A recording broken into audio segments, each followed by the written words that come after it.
24 অগাস্টের বৈষম্য বিরোধী আন্দোলনের বিজয় আমি স্বাধীনতার কাছাকাছি মনে করি এবং সেই বিজয়ের সফলতা আমি সবসময় কামনা করি।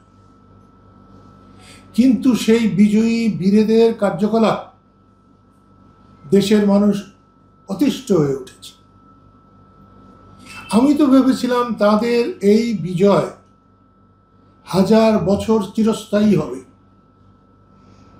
কিন্তু 1 বছরে তাদের এই বিজয় ধ্বংসের দিকে চলে যাবে এটা আমরা আশা করি নাই। এটা যদি বলা হয় তাহলে আওয়ামী স্বৈরাচারের চাইতে, আওয়ামী স্বৈরাচারের দোসরদের চাইতে এই স্বৈরাচারে তো অনেক বড় স্বৈরাচার। মানুষকে কথা বলতে দিচ্ছে না, মত প্রকাশ করতে দিচ্ছে না,